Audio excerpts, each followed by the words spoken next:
السلام عليكم ورحمة الله وبركاته. سبحانك لا علم لنا إلا ما علمتنا إنك أنت العليم الحكيم. رب اشرح لي صدري ويسر لي أمري واحلل من لساني يفقهوا قولي. يا معلم إبراهيم علمني ويا مفهم سليمان فهمني. الحمد لله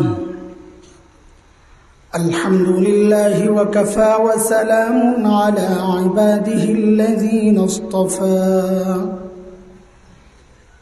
أما بعد فأعوذ بالله من الشيطان الرجيم. بسم الله الرحمن الرحيم.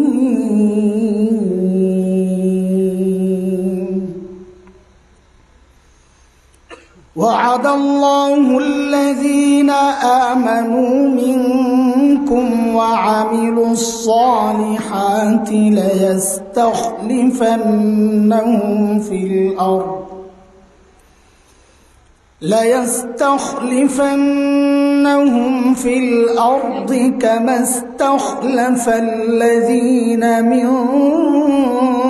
قبلهم وليمكنن لهم دينهم الذي ارتضى لهم وليبدلنهم من بعد خوفهم أمنا يعبدونني لا يشركون بي شيئا ومن كفر بعد ذلك فأولئك هم الفاسقون.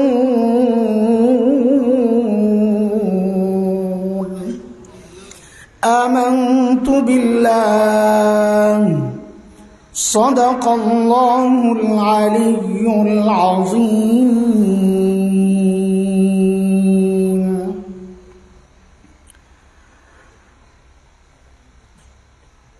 দেশের ঐতিহ্যবাহী দ্বীনি ইদারা জামিয়া দ্বীনিয়া আসআদুল উলুম রামধা কর্তৃক আয়োজিত ৭৩তম বার্ষিক জলসার এই মুহূর্তের সম্মানিত সভাপতি, সময়ের অন্যতম শ্রেষ্ঠ বুজুর্গ, আমাদের সকলের মুরব্বী, জামিয়া আঙ্গুরার সুনামধন্য মুহতামিম এবং আজাদ দ্বীনি ইদারার সম্মানিত রাইস হযরতুল আল্লাম শেখ জিয়াউদ্দিন হাফিজাহুল্লাহ ওয়া রাআহ, উপস্থিত অতিথিবৃন্দ, হযরত উলামায়ে কেরাম, মুরব্বিয়ানে আযম, দূর দূরান্ত থেকে আগত ইসলাম প্রিয় সুধী সমাজ, প্রিয় ছাত্র ভাইয়েরা, যুবক বন্ধুরা, পর্দার আড়ালের মা ও বোন, আল্লাহ সুবহানাহু ওয়া তাআলার অশেষ করুণা যে মালিক লাখো কোটি মানুষ থেকে বাছাই করে দ্বীনি এই মজলিসে আমাকে আপনাকে আসার বসার, কিছু কথা বলা ও শোনার তৌফিক দান করেছেন। সেজন্যে মহান রবের শুকরিয়া আদায় করি, জবান খুলে প্রাণ খুলে কালিমাতুশ শুকর উচ্চারণ করি, আলহামদুলিল্লাহ।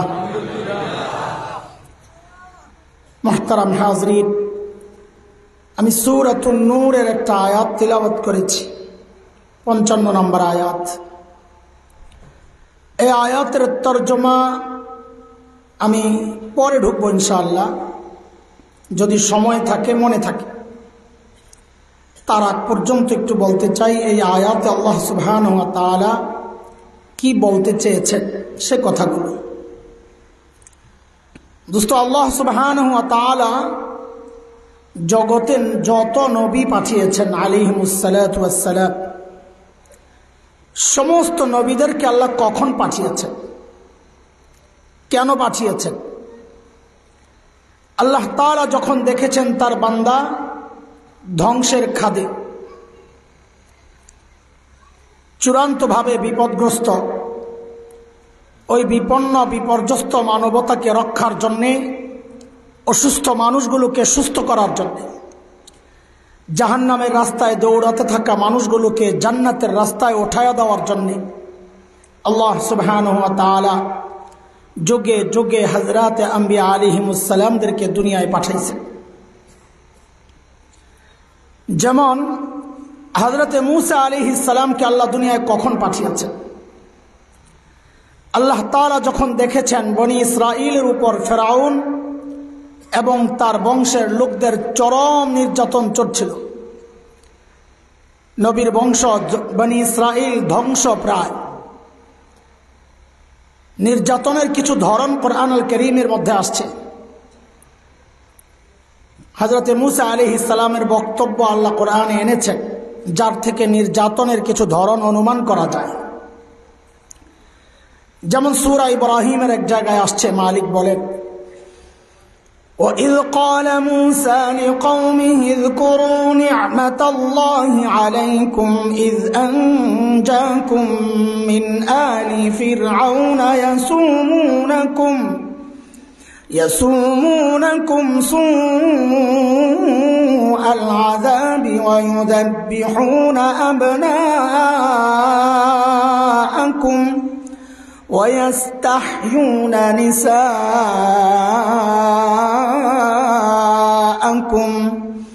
وَفِي ذَلِكُمْ بَلَاءٌ مِّن رَّبِّكُمْ عَظِيمٌ।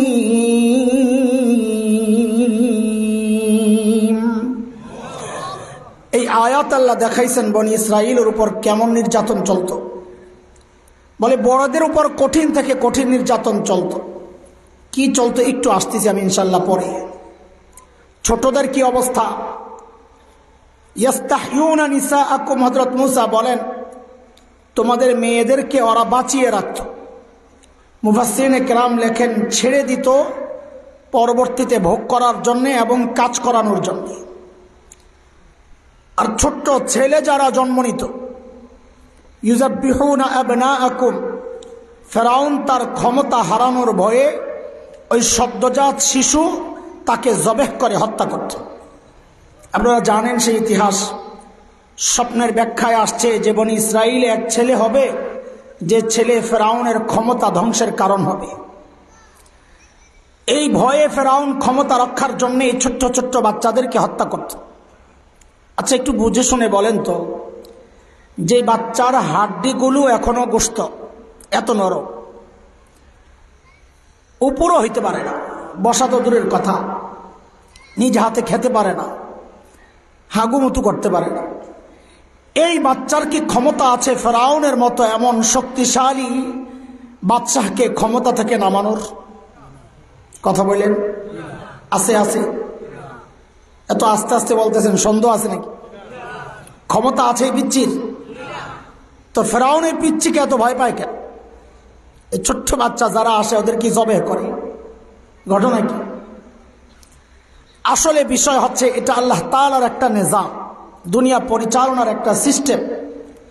কেউ যখন হক হয়, সে যত দুর্বল হোক না কেন, কেউ যখন না হক হয়, সে যত শক্তিশালী হোক না কেন, আল্লাহ ওই দুর্বল হকের ভয় ওই শক্তিশালী বাতিলের কলিজায় আল্লাহ ঢুকায়া দেন। এর জ্বলন্ত প্রমাণ হচ্ছে এই আমাদের হযরত উলামায়ে কেরাম, মুরব্বীরা, কি শক্তি আছে আমাদের। আল্লামা আহমদ শফী নওয়ারাল্লাহু মারকাদা মানুষটা বসতে পারতেন না সোজা হইয়া। হাফিজ আল্লামা বাবুনগরী রহিমাহুল্লাহ মানুষটা দাঁড়াতে পারতেন না, অথচ সারা দুনিয়া ভয়ে অস্থির। এখনো আমার সামনে যে সমস্ত মোল্লা মুন্সি আছে, কাঠমোল্লারা, এদেরকে একটু ধৈর্য দেখেন তো, ধরেন সবগুলোর ধৈর্য, ওদের পকেট চেক করেন, বম পাইবেন না অনেক বড় বড়, কথা বলেন, অস্ত্র আছে না? বম আর অস্ত্রের যত মামলা আছে থানায় যায় দেখেন, একটাও মাদ্রাসার ছাত্র নাই। ওদের পকেট চেক করলে পাবেন কি? একটা মিসওয়াক আর একটা তসবিহ। তাইলে এদেরকে এত ভয় পায় কেন মানুষ? কারণ হচ্ছে এই মোল্লা হক দুর্বল হওয়া সত্ত্বেও আল্লাহ ওই না হকের কলিজায় এই দুর্বলের ভয় ঢুকাইয়া দিছে। এই তো গেল ছোটদেরকে নির্যাতনের একটা ধরন। বড়দের নির্যাতন বুঝার জন্য আরেকটা জিনিস বোঝা লাগবে। আমেরিকান ডলার দেখছেন? বলেন না দুই একজন। আমি $1 কথা বলছি, কেউ না ভাবি যে $10 তালাশ করে আবার আমার ব্যাককল মৌলবী বানিয়ে দিয়ে। কত ডলার? $1। এই ডলারের এক পাশে দেখবেন প্রেসিডেন্ট, কোন এক আমেরিকান প্রেসিডেন্টের ছবি, আরেক পাশে দেখবেন পিরামিডের ছবি। কিসের কথা বলে না? পিরামিড কোন জায়গায়? মিশর। আর ডলার কোন দেশি? তো আমেরিকান ডলারে কেন পিরামিড? আমেরিকায় কোনো বিল্ডিং ছিল না পিরামিডের ছাড়া, পিরামিড তো অন্য দেশের, ওদের কোনো বিল্ডিং ছিল না ডলারে দেওয়ার মতো। দেখি বাংলাদেশের রিক্সার পিছনের সাইনবোর্ড নাকি আন্দাজি একটা লাগাই দিস। বাংলাদেশের রিক্সার পিছনের সাইনবোর্ডের অবস্থা হচ্ছে এক পাশে বাইতুল মোকাররমের ছবি, আরেক পাশে তাজমহলের ছবি। কিরে ভাই মিলল নি? না মিললি কিছু সুন্দর লাগে তো। তা আমেরিকান ডলার কি এই অবস্থা নাকি? ওরা কি এত বোকা? কথা বলে। আমেরিকানরা কি এত বোকা যে মিশরের ডলার এই পিরামিড লাগাইলো কেন? ওরা কি বোকা? তো কি? আরে আমার সাথে কথা বলা লাগবে তো। ওরা বোকা না তো কি? আহা, কথা বলে না। আরে বোকা না তো না করতেছেন, তো বোকা না তো কি বলেন? তো এটা তো শুনতে চাইতেছি, বলেন না। বোকা না তো কি?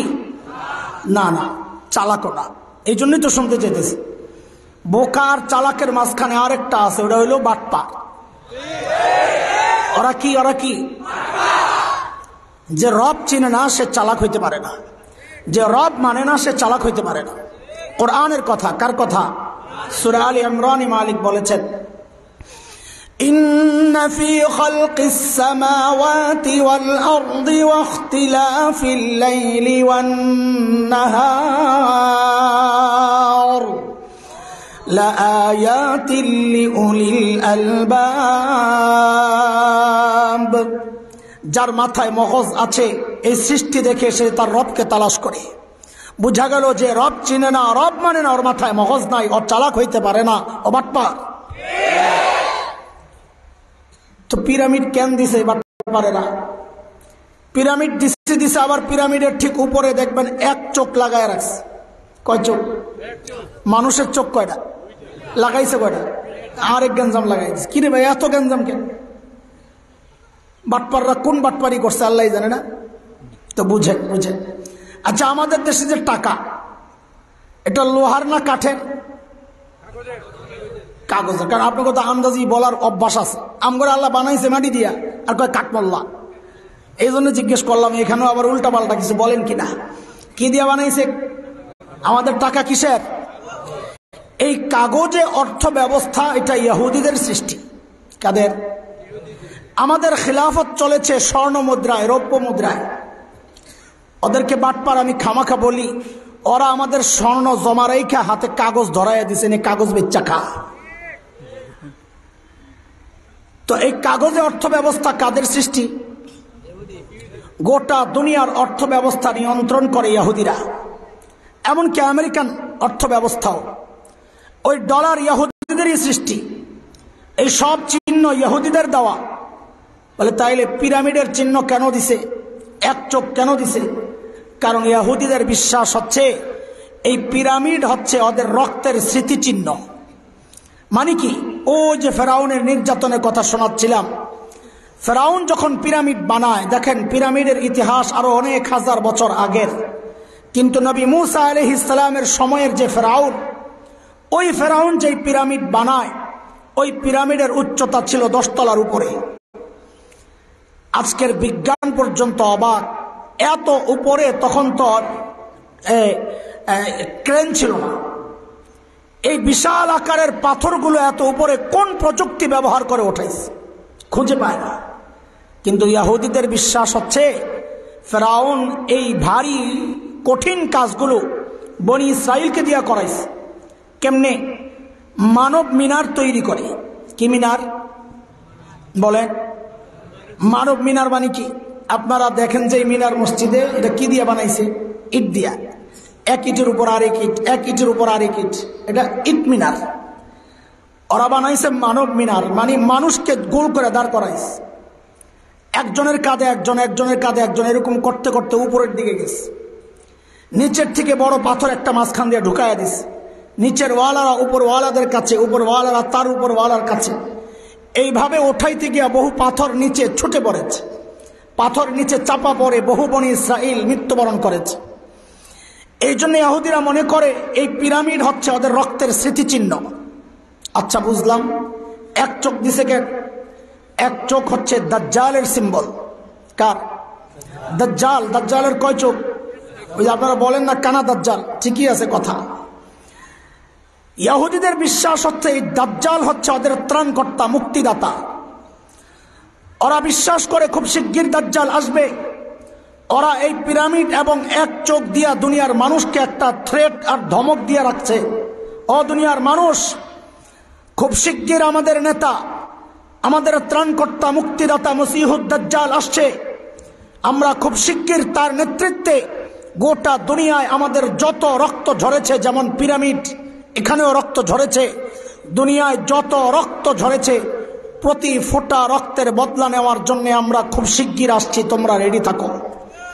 এই একটা হুমকি ওরা আমাদেরকে দিয়ে রাখছে। রেডি নেই আপনারা? কথা বলে জি না বলে। দাজ্জালের সাথে মারামারি করবি না? হ্যাঁ রেডি আছি না? না, ভাবে তো মনে হয় না। আর যাই হোক, এই সমস্ত তথ্য আপনাদেরকে বোঝানো আমার উদ্দেশ্য না। আমার উদ্দেশ্য হচ্ছে এই কথা বোঝানো যে ফেরাউন কি নির্যাতনটা চালাইছে, যে এত বছর পরেও বনি ইসরাইল ভুলে নাই। সেই সময়ে বনি ইসরাইলকে মুক্ত করার জন্য আল্লাহ সুবহানাহু ওয়া তাআলা নবী মুসা আলাইহিস সালামকে দুনিয়ায় পাঠান। এই পর্যন্ত কথা যা বলেছি বুঝেছেন আপনারা? হ্যাঁ বুঝেছেন? আচ্ছা, ওই যে মাইকের অপারেটর কই? মাইকের অপারেটর কোথায়? যেন অন্যদের কষ্ট না হয়। আমি তো এমনি দুর্বল মানুষ, গলা ভাঙ্গা আজীবন, তো অন্যদের যেন কষ্ট না হয়। তুমি অপারেটর একটু দেখো, দুইটার সাউন্ড বোধ হয় একরকম না। আমি একটা আয়াত পড়ি একটু, তারপরে তুমি বুঝো। ইন্নাল্লাযীনা ক্বালু রাব্বুনাল্লাহু থুম্মা ইসতাকামু তাতানাজ্জালু আলাইহিমুল মালায়েকা। আচ্ছা ঠিক আছে, দেখো পারলে বাদ দাও, না পারলে থাক। পারলে বাদ দাও, না পারলে থাক। খামা খায় এগুলো বইলে আর বিপদ। আমি যাওয়ার পর ঠিক করি যেন অন্য যারা আসবে ওদের কষ্ট না হয়, নাহলে একদিকে বয়ান করতে করতে ঘাড় ব্যথা হয়ে যাবে। আচ্ছা এবার জবাব দেন আমাকে, সর্বশ্রেষ্ঠ রসুলকে? ভাই আমি যে কথাগুলো বলবো একটু পরে, একটু ভূমিকা সাজাইতিস। আমি উড়া ধুরা 4-6 পিটাইতে পারি না, দুর্বল মানুষ। আমি আস্তে আস্তে একটু করে বুঝায় বুঝায় আগাইতে হয়। মাদ্রাসায় পড়াই, যেভাবে পড়াই চেষ্টা করি বয়ান ওইভাবেই করতে। তো এই জন্য একটু বুঝে বুঝে আগা। বলেন সর্বশ্রেষ্ঠ রসুলকে? হ্যাঁ জবাব তো ঠিক আছে, তবে সর্বশ্রেষ্ঠ রসুলকে পেয়ে আপনারা আনন্দিত না, গর্বিত না? কিন্তু জবাবে তো বোঝা যাচ্ছে না।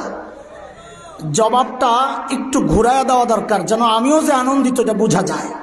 তো যদি জিজ্ঞেস করা হয় সর্বশ্রেষ্ঠ রসুলকে, তো গর্বের সাথে বলবেন আমাদের রসুল মুহাম্মদুর রাসূলুল্লাহ সাল্লাল্লাহু আলাইহি ওয়াসাল্লাম। সাথে আমার দাম বাড়লো কি বাড়লো না? বুঝেন নাই? আরে আমাদের বললে তো আমারও দাম বেড়ে গেল, বুঝেন নাই কথা? আচ্ছা একটু বুঝছেন, নাম্বার একটু কম পাইছেন। পরের প্রশ্ন ঠিক মতন দিয়ে জবাব।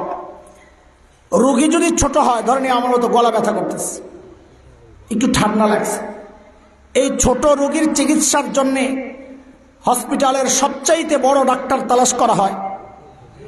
কথা বলেন না? ছোট্ট ডাক্তার, এলাকার ডাক্তার দিয়ে এই কাজ চলে না, আন্তর্জাতিক ডাক্তার লাগে না তো।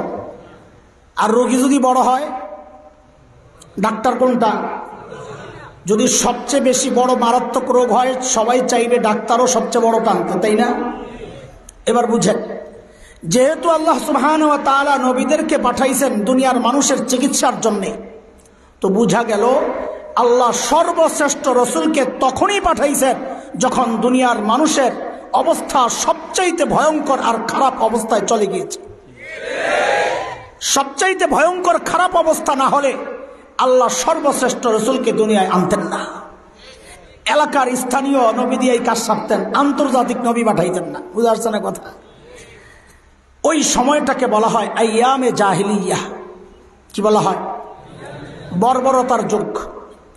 বর্বরতার মাত্রা কত দূর ছিল যা আল্লাহ সর্বশ্রেষ্ঠ রসুলকে আনলেন।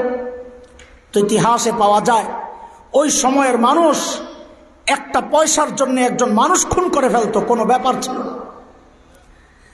মূর্তি পূজা এখন হয় কি হয় না? কিন্তু মসজিদের মধ্যে মূর্তি রেখে পূজা করা হয়, অথচ তখন খুদ বাইতুল্লাহর ভেতরে 360 মূর্তি, ঘরের মধ্যে আলাদা মূর্তি, সফরে যাওয়ার সময় বগলের নিচে করে আলাদা মূর্তি নিয়ে যাইত। কেন? রাস্তায় যদি পূজা করার জন্য আবার খোদা না পাওয়া যায়। রাস্তায় সুন্দর একটা পাথর দেখছে, ওই পাথরের পূজা করা শুরু করছে, ওইটারে ফালাইয়া দিছে, প্রতিমা বিসর্জন। অবস্থা দেখেন। জন্ম নিয়ন্ত্রণ এখন হয় কি হয় না? তখনও হইতো। পার্থক্য কি? এখন জন্ম নিয়ন্ত্রণ হয় পেটের মধ্যে, বাচ্চা নষ্ট করা হয় অথবা আসতে দেওয়া হয় না।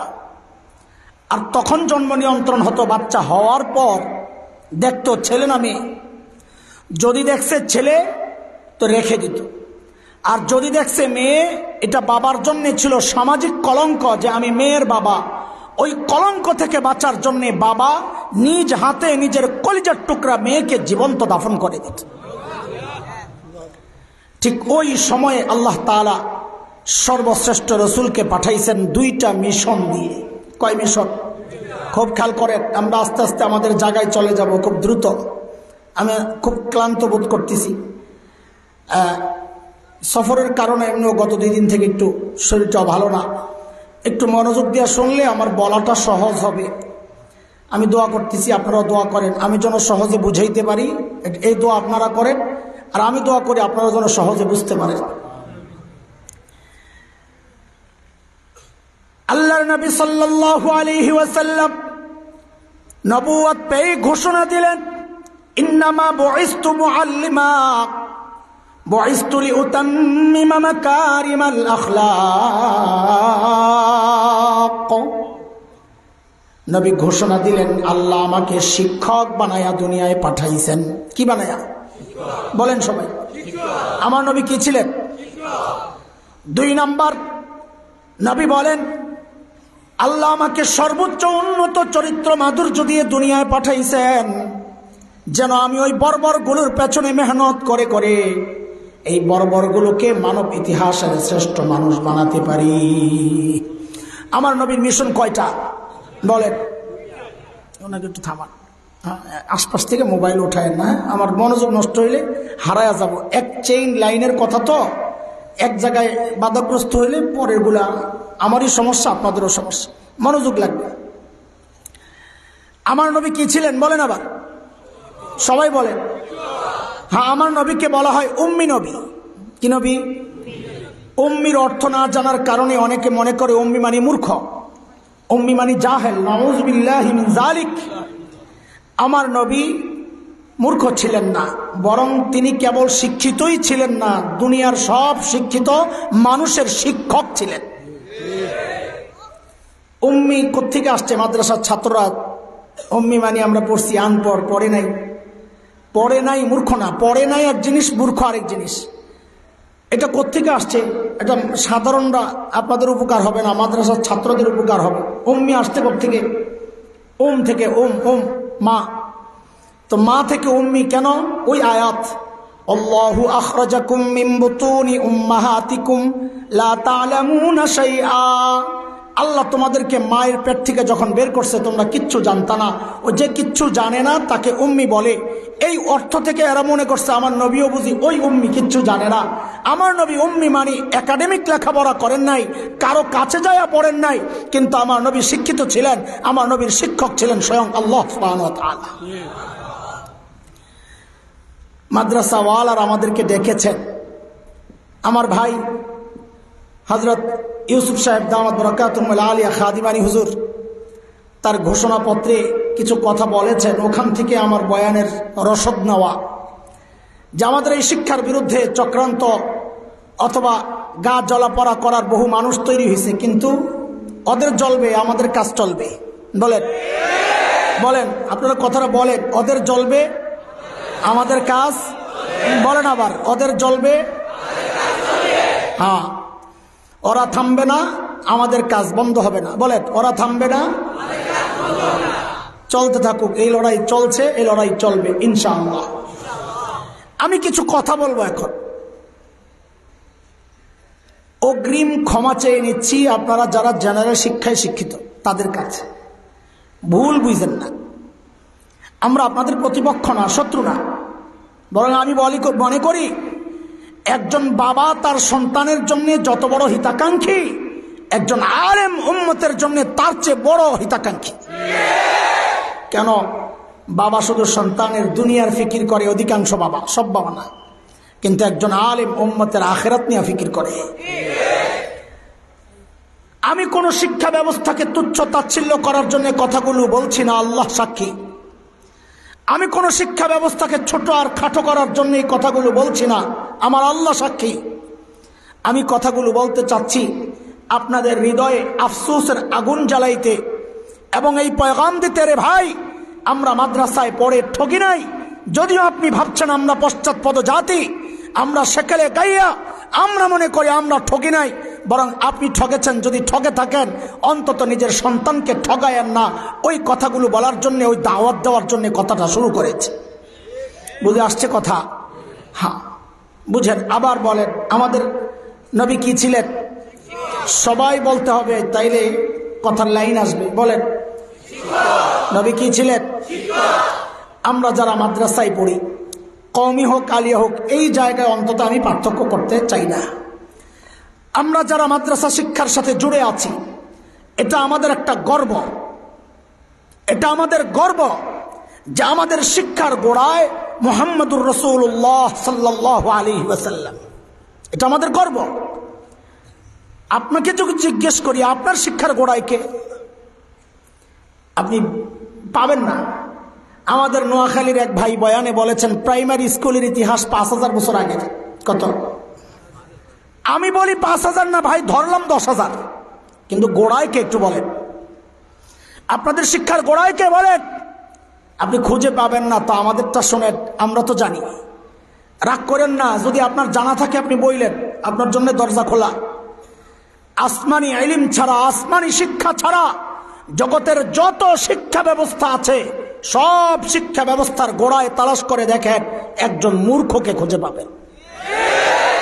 বলে কেমনে বললেন এই কথাটা? তা আপনি শুনেন, বুঝেন, আমরা বুঝাইতে আসছি, আপনাকে চাপাইয়া দিতে আসি। ধরেন মানব ইতিহাসের সর্বপ্রথম যিনি ম্যাট্রিক পাস, সর্বপ্রথম, বুঝেন, যার আগে আর কেউ নাই, যার আগে সর্বপ্রথম যিনি ম্যাট্রিক পাস, একটু বুঝে শুনে বলেন তো, এই সর্বপ্রথম ম্যাট্রিক পাস ছাত্রের শিক্ষক কোন পাস? সাবাস, কোন পাস? 9 পাস। ম্যাট্রিক পাস না, ছাত্রই তো সর্বপ্রথম। তাহলে শিক্ষক পাইলাম 9 পাস। আচ্ছা, ধরলাম এই শিক্ষক সর্বপ্রথম 9 পাস। এখন বলেন তো এই শিক্ষকের শিক্ষক কোন পাস?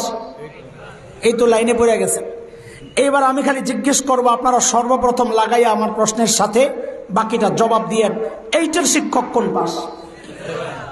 7-এর শিক্ষক, 6-এর শিক্ষক, 5-এর শিক্ষক, 4-এর শিক্ষক, 3-এর শিক্ষক, 2-এর শিক্ষক, 1-এর শিক্ষক। আপনারা বলছেন 0, আমি বলছি জাহেল আর মূর্খ, একই তো কথা। কিন্তু আমাদের শিক্ষার গোড়ায় কে? বলেন, বলেন না, আরে স্মরণের কি আছে, বলেন না। আলহামদুলিল্লাহ, বলে ওইটা কেমনে? হ্যাঁ, ওইটাও বুঝেন। আমরা যত শিক্ষাই গ্রহণ করেছি, ওই গোড়া তালাশ করলে দেখা যায় গোড়ায় আছেন একজন। ধরেন আমি বুখারী শরীফ পড়েছি, হযরত তো পড়ানেওয়ালা, কতদিন পড়াইতেছেন। এখানে বহু পড়ানেওয়ালা, পড়ানেওয়ালা আছেন যারা বুখারীর ছাত্র, শিক্ষক। আমারটা আমি বলি, সবারটা একই অবস্থা, একটু এদিক সেদিক। প্রথম হাদিস ইন্নামাল আমালু বিন্নিয়াত আল হাদিস। এই হাদিস তো আমি ঢাকার ফরিদাবাদ মাদ্রাসায় পড়েছি। আমার উস্তাজ মুহতারাম শেখুল হাদিস আল্লামা আব্দুল হাফিজ রহমতুল্লাহ আলাইহি, এই হাদিস আমি দেওবন্দে পড়েছি। আমার উস্তাজ ফদিলাতুল শেখ আল্লামা নাসির খান রহমতুল্লাহ আলাইহি। আমার এই দুই উস্তাজের উস্তাজ অর্থাৎ আমার দাদা উস্তাজ শাইখুল আরব ওয়াল আজব হযরত হুসাইন আহমদ মদনী নওয়ারাল্লাহু মারকাদাহ, তার উস্তাদ শাইখুল হিন্দ মাহমুদ হাসান দেওবন্দি রহমতুল্লাহ আলাইহি, তার উস্তাজ ব্রিটিশ বিরোধী আন্দোলনের অন্যতম সিপাহ সালার মুজাহিদে মিল্লাত দারুল দেওবন্দের অন্যতম প্রতিষ্ঠাতা কাসিমুল উলুম ওয়াল খায়রাত ইমাম কাসেম নানুতুবি রহমতুল্লাহ আলাইহি, তার উস্তাদ শাহ আব্দুল গনি মুজদ্দিদ দেহলভী রহমতুল্লাহ আলাইহি, তার উস্তাদ শাহ মোহাম্মদ ইসহাক দেহলভী রহমতুল্লাহ আলাইহি, তার উস্তাদ শাহ আব্দুল আজিজ মুহাদ্দিস দেহলভী রহমতুল্লাহ আলাইহি, তার উস্তাদ শাহ ওয়ালিউল্লাহ মুহাদ্দিস দেহলভী রহমতুল্লাহ আলাইহি, তার উস্তাদ আবু তাহির আল মদনী রহমতুল্লাহ আলাইহি, তার উস্তাদ ইব্রাহিম কুর্দি রহমতুল্লাহ আলাইহি, তার উস্তাদ আহমদ আল কশাশি রহমতুল্লাহ আলাইহি, তার উস্তাদ আহমদ আশনাবি রহমতুল্লাহ আলাইহি, তার উস্তাদ জাইনুদ্দিন আল মিসরি রহমতুল্লাহ আলাইহি, তার উস্তাদ আহমদ ইবনে আলী আল হাজার আসকালানি রহমতুল্লাহ আলাইহি, তার উস্তাদ ইব্রাহিম আত তানুখি রহমতুল্লাহ আলাইহি, তার উস্তাদ আবুল আব্বাস আল হাজ্জার রহমতুল্লাহ আলাইহি, তার উস্তাদ আবু আলী আল জুবাইদি রহমতুল্লাহ আলাইহি, তার উস্তাদ আবুল ওয়াক্ত আস সিজজি রহমতুল্লাহ আলাইহি, তার উস্তাদ আবুল হাসান আদ দাউদি রহমতুল্লাহ আলাইহি, তার উস্তাদ আবু মুহাম্মদ আস সরখসি রহমতুল্লাহ আলাইহি, তার উস্তাদ আবু আব্দুল্লাহ ফিরাবি রহমতুল্লাহ আলাইহি, তার উস্তাদ মুহাম্মদ ইবনে ইসমাঈল ইমাম বুখারী রহমতুল্লাহ আলাইহি, তার উস্তাদ হুমায়দি রহমতুল্লাহ আলাইহি, তার উস্তাদ সুফিয়ান আস-সাউরি রহমতুল্লাহ আলাইহি, তার উস্তাদ ইয়াহইয়া ইবনে সাঈদ আল আনসারী রহমতুল্লাহ আলাইহি, তার উস্তাদ মুহাম্মদ ইবনে ইব্রাহিম আত-তাইমি রহমতুল্লাহ আলাইহি, তার উস্তাদ আলকামা ইবনে ওয়াক্কাস আল-লাইসি রাহমাতুল্লাহ আলাইহি, তার উস্তাদ উমর ইবনুল খাত্তাব রাদিয়াল্লাহু আনহু, তার উস্তাদ মুহাম্মদুর রাসূলুল্লাহ সাল্লাল্লাহু আলাইহি ওয়াসাল্লাম। এ দোস্ত বলেন আমাদের শিক্ষার গোড়ায় কে? বলেন বলেন কথা বলেন, এটা আমাদের গর্ব। কি নিয়ে গর্ব করেন? হ্যাঁ, মাদ্রাসাওয়ালাদেরকে তুচ্ছ তাচ্ছিল্য করেন? আরে কি নিয়ে গর্ব করেন? আমি দেখাচ্ছি, আমার কাছে আছে একটা হীরার টুকরা, এটা আমার গর্ব। আপনি ওই পাশ থেকে ভেঙচে মারতেছেন, মোল্লা কাঠমোল্লা হীরার টুকরা লই আত্মাত বুড়ি, তো তোমার কাছে কি আছে? বলে আমার কাছে এক ট্রাক বালু আছে। বেটা বাপরে বাপ, যে হীরা আর বালুর পার্থক্য বুঝে না, ওরে আমি কি বুঝাবো? হ্যাঁ, এই জন্য মাঝে মধ্যে এই শিক্ষা ব্যবস্থার বিরুদ্ধে যখন কাউকে চক্রান্তে মারতে দেখি, মিটি মিটি হাসি আর বলি, আহারে বোকার দল, আগুনের মধ্যে মুখ লাগায়া বুঝি কেউ আগুন নিভাইতে যায়। মাননীয় প্রধানমন্ত্রী মাদ্রাসা আমাদের এই শিক্ষা ব্যবস্থাকে স্বীকৃতি দিয়েছেন, আমরা সাধুবাদ জানাই। কিন্তু এইটা দেখে অনেকের গা জ্বলা শুরু হয়ে গেছে। সরকার দলীয় না, সংসদে দাঁড়ায় তো একজন বলেই ফেললেন বেফাস কথা, যে কওমি মাদ্রাসাগুলো হচ্ছে ২০ বৃক্ষ। নাউজুবিল্লাহ পড়েই লাইলেন। আমারে যা বলে আমি স্বীকার করি, আমি একটাও রদ করি না। আমার যদি কাঠমোল্লা, আমি হ কাঠমোল্লা, বাড়ি দিলে খবর আছে। আমার যদি তুই জঙ্গি, হা জঙ্গি লাগবি। আমার তুই মৌলবাদী, হা মৌলবাদী, আমি মূল নিয়ে আসি। যা কয় তাই রাজি। এই যে মাদ্রাসারে কইছে ২০ বৃক্ষ, আমি কই আলহামদুলিল্লাহ। আপনারা কন নাউজুবিল্লাহ, বলেন আলহামদুলিল্লাহ।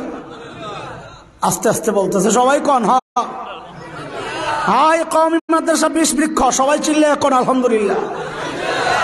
বাইর হয় না, ডরাইতেছে, ডরায় না, আসি তো আমরা। বলেন বলেন আলহামদুলিল্লাহ। কেন এবার বুঝেন আলহামদুলিল্লাহ কেন পড়াইলাম? লবণ চিনেন? লবণ মানুষের খাবারের এক জরুরি আইটেমের নাম। লবণ ছাড়া খাবার বেসাদ, ঠিক না? যোগ চিনেন? যোগ কি খায়? যোগ কি খায়? রক্ত। ওই রক্ত খেকো যোগের জন্য লবণ দিছেন মাথা একটু, ও আপনার সালাম দিয়া খুশিতে চলে গেছে না ছটফট করতে করতে মারা গেছে? কারণ ওই রক্ত খেকো জোকের জন্য লবণ জরুরি আইটেম না, ওর জন্য বিষ। কথা কন, ওর জন্যে। ওই জন্যই তো বলি আলহামদুলিল্লাহ। কেন? আরে যারা মানুষ তাদের জন্য এই মাদ্রাসাগুলো আল্লাহর দেওয়া শ্রেষ্ঠ নিয়ামত, কিন্তু যারা মানুষের রক্ত চষে চষে সম্পদের পাহাড় গড়ে, ওদের জন্য তো জরুরি আইটেম না, ওদের জন্য তো বিষ। কথা তো ঠিকই আছে। হুজুর আলহামদুলিল্লাহ কেন পড়াইলেন? হ্যাঁ, ওইটাও বুঝেন না, বুঝে আগানো যাবে না। ধরেন আপনি একটা লবণের ফ্যাক্টরি দিচ্ছেন কক্সবাজার, মহেশখালী, ওখানে লবণের চাষ হয়। তো ওখান থেকে আপনার ফ্যাক্টরির লবণ আসছে একটু, তা আপনি ভাইজান বলতেছেন যে লবণটারে বাজারজাত করার আগে একটু পরীক্ষা করা দরকার, আসল না নকল, ভেজাল না সলিড। তো পাশের জন বলে রে কেমনি পরীক্ষা করো? তো পাশের জন একটু চালাক, ধরেন আমগো খাদিমানি হুজুর, হুজুরে জিজ্ঞেস করছে, হুজুর আমার এই লবণ পরীক্ষা করার পদ্ধতি কি? তো হুজুরকে একটা জোক ধরে লই, ঠিক আছে। তো জোক একটা আইনের টেবিলের উপর ছেড়ে দিস। এখন একটু লবণ দেওয়ার পর দেখে জোক মরে না, সোজা হাইটা যাইতেছে। আপনি বলেন এখন কি বলবেন, লবণ সলিড না ভেজাল? ভেজাল। আর যদি দেখেন লবণ দেওয়ার সাথে সাথে জোকটা ছটফট করতে করতে মারা গেছে, তখন কি করবেন? সলিড। এই যে আপনার কোম্পানির লবণটা সলিড পাইলেন, এখন কি নাউজুবিল্লাহ পড়বেন না আলহামদুলিল্লাহ? তো ওই আলহামদুলিল্লাহ তো বের করতে চাই, আপনারা তো পড়তে চান না। আর ওই রক্ত খেকোদের গায়ে যেহেতু মাদ্রাসা লেগে গেছে জ্বলন, তো বুঝা গেল আমাদের খেদমত গুলো ঠিকঠাক মতোই চলছে। আমরা ভেজাল জিনিস সাপ্লাই দিচ্ছি না, আমরা আসলটাই সাপ্লাই দিচ্ছি। এইবার তো জোরে সোরে কোন আলহামদুলিল্লাহ। এত ডরাই লইব, যা কয় স্বীকার করবেন, এরপর একটা ব্যাখ্যা বাইর করবেন। অস্বীকার করে কথা বন্ধ করেন না, বলতে থাক, আমরাও চলতে থাকি। মনে আছে না কথা? আল্লাহর হাবিব সাল্লাল্লাহু আলাইহি ওয়াসাল্লাম ওই 2 মিশনে যখন মেহনত শুরু করলেন, এখন ওই বর্বর আরবগুলো আর বর্বর আরব নাই, ওদের পরিচয় পাল্টায় গেছে। বলে নতুন পরিচয় কি? বলেন। বলে আমি কি বলবো? নবীকে জিজ্ঞেস করো, আল্লাহকে জিজ্ঞেস করো। নবীকে জিজ্ঞেস করলাম, ইয়া রাসূলুল্লাহ ওই বর্বরদের নতুন পরিচয় বলেন। তো আল্লাহর নবী বলেন, খায়রুল কুরুনি করনি। এরা আর বর্বর আরব নাই, এরা মানব ইতিহাসের শ্রেষ্ঠ মানুষ হয়ে গেছে। আল্লাহু আকবার। আল্লাহকে জিজ্ঞেস করলাম, আল্লাহ এই বর্বরদের নতুন পরিচয় বলেন। তো আল্লাহ বলেন, সীমাহুম ফি ওয়ুজুহিহিম মিন আসারিস সুজুদ। আল্লাহ বলেন ওদের চেহারার মধ্যে সেজদার চিহ্ন দেখবা। বলে সেজদার চিহ্ন তো বাহির দিয়া, তার মানে বাহিরে ফিটফাট, আবার ভেতরে সদরঘাট কিনা? আল্লাহ বলেন না না না, আমার নবীর সাহাবীদের বাহিরেও 1 নম্বর, ভেতরেও 1 নম্বর। কারণ আমি ওদের কলবের পরীক্ষা নিয়েছি, ওই পরীক্ষায় ওরা পাস। আল্লাহু আকবার। বলেছেন কে? আল্লাহ বলেন, উলাইকাল্লাযীনা ইমতাহানা